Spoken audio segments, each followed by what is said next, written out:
ആകാശവാണി. നമസ്കാരം. വാർത്തകൾ വായിക്കുന്നത് വിജേഷ്.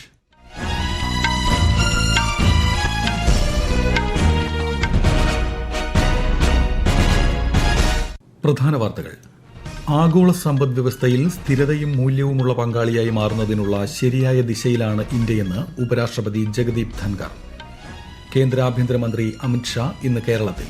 നാളെ തിരുവനന്തപുരത്ത് വിവിധ പരിപാടികളിൽ പങ്കെടുക്കും. Kerala engineering, architecture and medical entrance പരീക്ഷയുടെ പുതുക്കിയ ഫലം പ്രസിദ്ധീകരിച്ചു. ഇന്ത്യൻ ബഹിരാകാശ യാത്രികൻ ശുഭാംശു ശുക്ല ഉൾപ്പെടെ ആക്സിയം 4 ദൌത്യത്തിലെ 4 അംഗങ്ങളുടെയും മടക്കയാത്ര തിങ്കളാഴ്ചയെന്ന് നാസ. വിംബിൾഡൺ ടെന്നീസ് പുരുഷ സിംഗിൾസ് സെമിഫൈനലിൽ നൊവാക് ജോക്കോവിച്ച് ഇന്ന് യാനിക് സിന്നറുമായി ഏറ്റുമുട്ടും. വാർത്തകൾ വിശദമായി. ആഗോള സമ്പദ് വ്യവസ്ഥയിൽ സ്ഥിരതയും മൂല്യവുമുള്ള പങ്കാളിയായി മാറുന്നതിനുള്ള ശരിയായ പാതയിലാണ് രാജ്യമെന്ന് ഉപരാഷ്ട്രപതി ജഗദീപ് ധൻഖർ.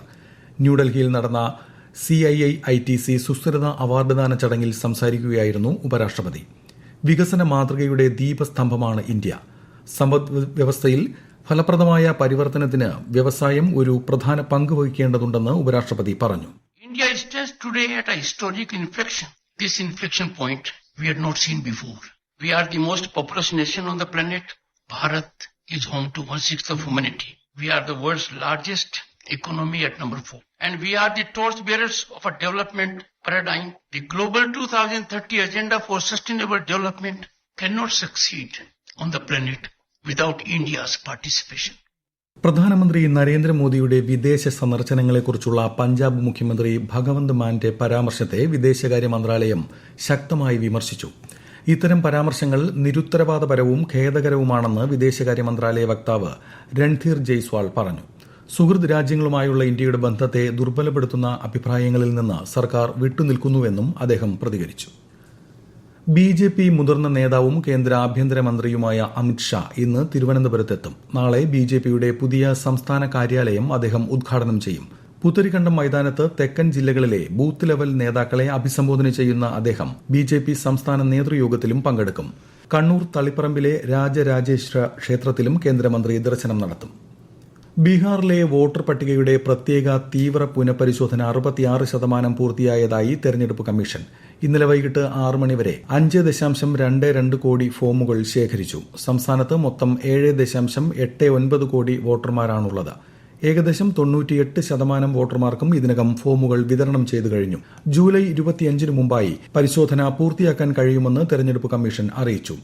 ബീഹാറിൽ വോട്ടർ പട്ടിക പരിഷ്കരണവുമായി മുന്നോട്ടു പോകാൻ സുപ്രീം കോടതി ഇന്നലെ തെരഞ്ഞെടുപ്പ് കമ്മീഷന് അനുമതി നൽകി. Aadhaar, ration card, voter ID card തുടങ്ങിയ പ്രധാന തിരിച്ചറിയൽ രേഖകൾ സ്വീകരിക്കുന്നത് പരിഗണിക്കണമെന്ന് സുപ്രീം കോടതി ആവശ്യപ്പെട്ടു. ഇന്ത്യൻ ബഹിരാകാശ യാത്രികൻ ഗ്രൂപ്പ് ക്യാപ്റ്റൻ ശുഭാംശു ശുക്ല ഉൾപ്പെടെ ആക്സിയം 4 ദൌത്യത്തിലെ 4 അംഗങ്ങളുടെയും മടക്കയാത്ര തിങ്കളാഴ്ച ആരംഭിക്കും.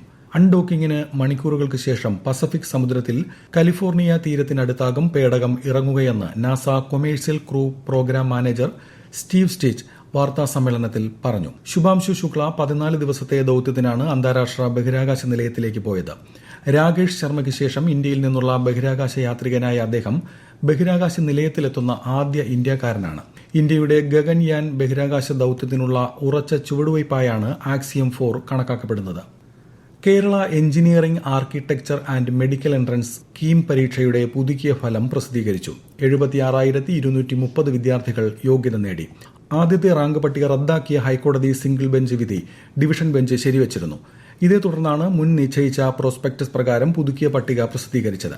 പുനഃക്രമീകരിച്ച പട്ടികയിൽ ആദ്യ 100 റാങ്കുകളിൽ 77 ആൺകുട്ടികളും 23 പെൺകുട്ടികളുമാണുള്ളത്. തിരുവനന്തപുരം സ്വദേശിയായ ജോഷുവ ജേക്കബ് തോമസിനാണ് 1ാം റാങ്ക്. എല്ലാ കുട്ടികൾക്കും നീതി ലഭിക്കുന്നതിനായി സതുദ്ദേശപരമായാണ് റാങ്ക് നിർണയത്തിൽ മാറ്റം വരുത്താൻ സർക്കാർ ശ്രമിച്ചതെന്ന് ഉന്നത വിദ്യാഭ്യാസ മന്ത്രി ഡോക്ടർ ആർ ബിന്ദു പറഞ്ഞു. ഈ വാർത്തകൾ ആകാശവാണിയിൽ നിന്ന്. ആകാശവാണി വാർത്തകളും വാർത്താ അധിഷ്ഠിത പരിപാടികളും all India radio news Thiruvananthapuram YouTube ചാനലിലും all India radio news Thiruvananthapuram Facebook പേജിലും AIR ന്യൂസ് _തിരുവനന്തപുരം ഇൻസ്റ്റഗ്രാം അക്കൌണ്ടിലും @AIR ന്യൂസ് _TVM X ഹാൻഡിലും ലഭ്യമാണ്. പ്രകൃതി ദുരന്തങ്ങൾ നേരിട്ട കേരളം, അസം, മണിപ്പൂർ, മേഘാലയ, മിസോറാം, ഉത്തരാഖണ്ഡ് എന്നീ സംസ്ഥാനങ്ങൾക്ക് 1066 കോടിയിലധികം രൂപയുടെ ധനസഹായം അനുവദിച്ച് കേന്ദ്ര സർക്കാർ. തെക്കുപടിഞ്ഞാറൻ മൺസൂണിൽ ഉണ്ടായ വെള്ളപ്പൊക്കവും മണ്ണിടിച്ചിലും ഈ സംസ്ഥാനങ്ങളെ സാരമായി ബാധിച്ചെന്ന വിലയിരുത്തലിലാണ് തുക അനുവദിച്ചത്. കേരളത്തിന് 153.2 കോടി രൂപയാണ് ലഭിക്കുക. കേരളത്തിൽ നിപ്പ പ്രതിരോധ പ്രവർത്തനങ്ങൾ ഏകോപിപ്പിക്കുന്നതിനുള്ള കേന്ദ്ര സംഘം പാലക്കാടും മലപ്പുറത്തും സന്ദർശനം തുടരുന്നു. നിപ്പ ബാധിച്ച് മരിച്ച മലപ്പുറം മക്കരപ്പറമ്പ് സ്വദേശിനിയുടെ വീടും കേന്ദ്ര സംഘം സന്ദർശിച്ചു. Pune national virology institute ICMR എന്നിവിടങ്ങളിൽ നിന്നുള്ള സംഘമാണ് പരിശോധന നടത്തുന്നത്. സെപ്റ്റംബർ മാസം വരെ നിപ്പ പ്രതിരോധ പ്രവർത്തനങ്ങൾ ശക്തമായി തുടരാനാണ് ആരോഗ്യവകുപ്പിന്റെ നിർദ്ദേശം. അതേസമയം മലപ്പുറത്ത് പുതിയ നിപ്പ കേസുകൾ റിപ്പോർട്ട് ചെയ്യാത്ത സാഹചര്യത്തിൽ കണ്ടെയ്ൻമെന്റ് സോണുകൾ ഒഴിവാക്കി. നിലവിൽ സംസ്ഥാനത്ത് 2 പേരാണ് നിപ്പ ബാധിതരായി ചികിത്സയിലുള്ളത്. ഊർജ്ജ സംഭരണ മേഖലയിലെ ഗവേഷണത്തിൽ ഇന്ത്യ ലോകത്തെ നയിക്കണമെന്ന് കേന്ദ്രമന്ത്രി പീയൂഷ് ഗോയൽ. ന്യൂഡൽഹിയിൽ ഊർജ്ജ സംഭരണവുമായി ബന്ധപ്പെട്ട് സംഘടിപ്പിച്ച ഒരു പരിപാടിയെ അഭിസംബോധന ചെയ്യുകയായിരുന്നു അദ്ദേഹം. രാജ്യത്തെ സൌരോർജ്ജ ഉൽപാദനശേഷിയിൽ സമീപ വർഷങ്ങളിൽ വലിയ കുതിച്ചുചാട്ടം ഉണ്ടായതായും ശ്രീ ഗോയൽ പറഞ്ഞു.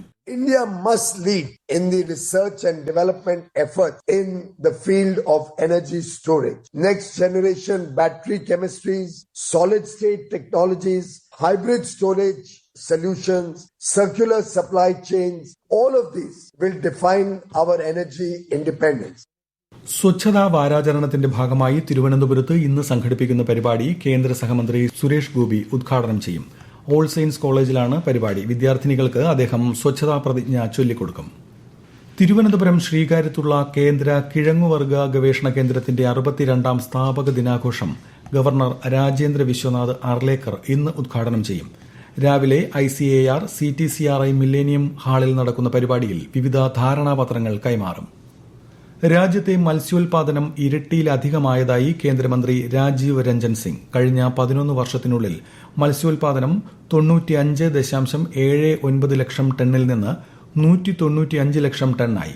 കേന്ദ്രം ആരംഭിച്ച നീല വിപ്ലവത്തിന്റെ വിജയത്തെയാണ് ഇത് പ്രതിഫലിപ്പിക്കുന്നതെന്ന് ഭുവനേശ്വറിൽ നടന്ന ദേശീയ മത്സ്യ കർഷക ദിന പരിപാടിയിൽ കേന്ദ്രമന്ത്രി പറഞ്ഞു. ലോർഡ്സിൽ നടക്കുന്ന ഇന്ത്യ ഇംഗ്ലണ്ട് 3ാം ടെസ്റ്റിന്റെ 1ാം ഇന്നിംഗ്സ് ഇന്ന് പുനരാരംഭിക്കും. വൈകിട്ട് 3:30 മത്സരം.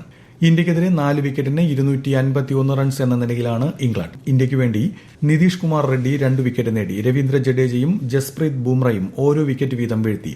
5 മത്സരങ്ങളുള്ള പരമ്പര നിലവിൽ 1-1 എന്ന നിലയിൽ സമനിലയിലാണ്. വിംബിൾഡൺ ടെന്നീസ് പുരുഷ സിംഗിൾസ് സെമിഫൈനലിൽ 6ാം സീഡും 7 തവണ ചാമ്പ്യനുമായ നൊവാക് ജോക്കോവിച്ച് ഇറ്റലിയുടെ യാനിക് സിന്നറുമായി ഇന്ന് ഏറ്റുമുട്ടും. വനിതാ സിംഗിൾസ് ഫൈനലിൽ ഇഗ സ്വിയാടെക് നാളെ 13ാം സീഡ് അമാൻഡ അനിസിമോവയുമായി ഏറ്റുമുട്ടും. ഇന്നലെ നടന്ന സെമി ഫൈനലിൽ സ്വിറ്റ്സർലൻഡ് താരത്തെ പരാജയപ്പെടുത്തിയാണ് സ്വിയാടെക് തന്റെ ആദ്യ വിംബിൾഡൺ ഫൈനലിൽ എത്തിയത്. ലോക 1ാം നമ്പർ താരം അരീന സബലങ്കയെ പരാജയപ്പെടുത്തിയാണ് അനിസിമോവയുടെ ഫൈനൽ പ്രവേശം. ഫിഡെ വനിതാ വേൾഡ് കപ്പ് ചെസ്സിൽ മികച്ച പ്രകടനം കാഴ്ചവെച്ച് ഇന്ത്യൻ താരങ്ങൾ. ഇന്നലെ നടന്ന മത്സരങ്ങളിൽ ഇന്ത്യയുടെ 4 താരങ്ങൾ 3ാം റൌണ്ടിൽ സ്ഥാനം ഉറപ്പിച്ചു. കൊനേരു ഹംപി, ദ്രോണവല്ലി ഹരിക, ആർ വൈശാലി, ദിവ്യ ദേശ്മുഖ് എന്നിവരാണ് 3ാം റൌണ്ടിൽ പ്രവേശിച്ചത്. യമനിൽ മലയാളി നഴ്സ് നിമിഷപ്രിയയുടെ വധശിക്ഷ തടയണമെന്നാവശ്യപ്പെട്ട് സുപ്രീം കോടതിയിൽ ഹർജി. സേവ് നിമിഷപ്രിയ ആക്ഷൻ കൌൺസിൽ എന്ന സംഘടനയാണ് ഹർജി നൽകിയത്. നയതന്ത്ര മാർഗങ്ങളിലൂടെ മോചനം ഉറപ്പാക്കണമെന്നാണ് ഹർജിയിലെ ആവശ്യം. ഈ മാസം 16-നാണ് വധശിക്ഷ നടപ്പിലാക്കാൻ തീരുമാനിച്ചിരിക്കുന്നത്. ഹർജി 14-ന് കോടതി പരിഗണിക്കും. ഇന്ത്യൻ വ്യോമസേനയുടെ അഗ്നിവീർ വായുസേനയിലേക്ക് അപേക്ഷകൾ ക്ഷണിക്കുന്നു. ഇന്ന് രാവിലെ 11 മുതൽ ഈ മാസം 31-ന് രാത്രി 11 മണി വരെ ഓൺലൈനായി അപേക്ഷിക്കാം. പ്രധാന വാർത്തകൾ വീണ്ടും. ആഗോള സമ്പദ് വ്യവസ്ഥയിൽ സ്ഥിരതയും മൂല്യവുമുള്ള പങ്കാളിയായി മാറുന്നതിനുള്ള ശരിയായ ദിശയിലാണ് ഇന്ത്യയെന്ന് ഉപരാഷ്ട്രപതി ജഗദീപ് ധൻഖർ. കേന്ദ്ര ആഭ്യന്തരമന്ത്രി അമിത്ഷാ ഇന്ന് കേരളത്തിൽ. നാളെ തിരുവനന്തപുരത്ത് വിവിധ പരിപാടികളിൽ പങ്കെടുക്കും. Kerala engineering, architecture and medical entrance പരീക്ഷയുടെ പുതുക്കിയ ഫലം പ്രസിദ്ധീകരിച്ചു. ഇന്ത്യൻ ബഹിരാകാശ യാത്രികൻ ശുഭാംശു ശുക്ല ഉൾപ്പെടെ ആക്സിയം 4 ദൌത്യത്തിലെ 4 അംഗങ്ങളുടെയും മടക്കയാത്ര തിങ്കളാഴ്ചയെന്ന് നാസ. വിംബിൾഡൺ ടെന്നീസ് പുരുഷ സിംഗിൾസ് സെമിഫൈനലിൽ നൊവാക് ജോക്കോവിച്ച് ഇന്ന് യാനിക് സിന്നറുമായി ഏറ്റുമുട്ടും. വാർത്തകൾ കഴിഞ്ഞു. അടുത്ത വാർത്താ ബുള്ളറ്റിൻ ഉച്ചയ്ക്ക് 12:30.